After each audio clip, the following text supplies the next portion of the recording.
प्रियंका गांधी पहली बार चुनाव लड़ रही हैं। वो अपने भाई की खाली की गई सीट वायनाड में 2 दिवसीय प्रचार अभियान पर हैं। ये पहला चुनाव है जिसमें प्रियंका गांधी अपनी किस्मत आजमाएंगी। लंबे राजनीतिक अनुभव, अपने प्रचार और प्रबंधन कौशल को निखारने के बाद उन्हें आसानी से जीत मिलने की उम्मीद है। इसके अलावा उनसे बहुत उम्मीदें हैं। संसद में भाई बहन की युवा जोड़ी के संभावित प्रवेश का कांग्रेस के लिए क्या मतलब होगा, आइए हम कांग्रेस को 3 भागों में विभाजित करें।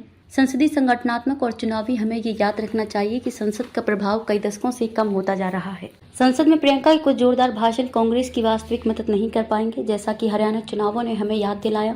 कांग्रेस अभी भी एक लंबे संकट से गुजर रही है। उन्हें पिछले 6 वर्षों से दक्षिण भारत और हिमाचल प्रदेश को छोड़कर भाजपा के खिलाफ सीधा लड़ाई में कोई चुनाव नहीं जीता है। इसलिए अगर प्रियंका को पार्टी को पुनर्जीवित करने के मामले में कोई निश्चित प्रभाव डालना है तो उसे संगठनात्मक मशीनरी और चुनावी अपील को मजबूत करने के क्षेत्र में काम करना चाहिए। कांग्रेस के लिए दीर्घकालिक समस्या किसी भी संस्था निर्माण की शक्ति का अभाव रहा है। सोनिया के लंबे शासनकाल ने पार्टी को एक बहुत जरूरी ताकत तो प्रदान की, लेकिन संस्थागत गिरावट की प्रक्रिया रोकने में असफल रहा। क्षेत्रीय छत्रप अपने इलाकों में हावी होते रहे, जबकि केंद्रीय संगठन में बिना किसी दीर्घकालिक दृष्टि के सत्ता के पुराने दलाल हावी रहे। राहुल ने एक नया संस्थागत आवेग पैदा करने की कोशिश की और असफल रहे। युवा कांग्रेस और एनएसयूआई की कमान संभालने के बाद उन्होंने पार्टी के अंदर कुछ चुनावों की देखरेख की और युवा नेताओं की एक फसल को सींचा।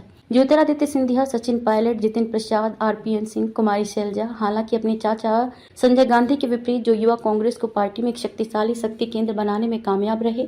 राहुल पुरानी पार्टी व्यवस्था को बाधित करने में विफल रहे।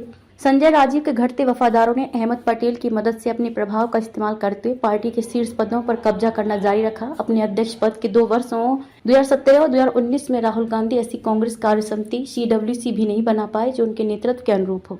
2018 में राजस्थान और मध्य प्रदेश में जीत के बाद उन्होंने युवा सिंधिया और पायलट की नाराजगी के बावजूद मुख्यमंत्री पद के चुनाव में पुराने नेताओं को स्वीकार कर लिया।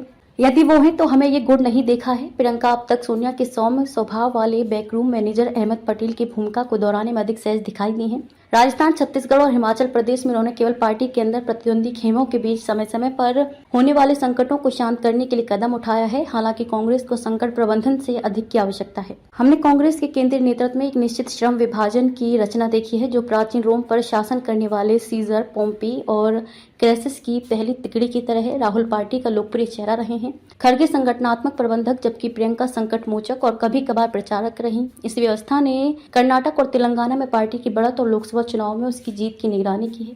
फिर भी इसने कई उलटफेर भी देखे हैं। पिछले साल राजस्थान, मध्य प्रदेश और छत्तीसगढ़ के 3 राज्यों के चुनाव और हाल ही में हरियाणा में हार। कांग्रेस को एक ऐसे सत्ता केंद्र की सख्त जरूरत है जो पार्टी को एक संस्था के रूप में फिर से मजबूत करने के लिए प्रतिबद्ध हो। बड़ा सवाल यह है कि क्या प्रियंका इस संगठनात्मक भूमिका को निभाने के लिए इच्छुक और सक्षम है।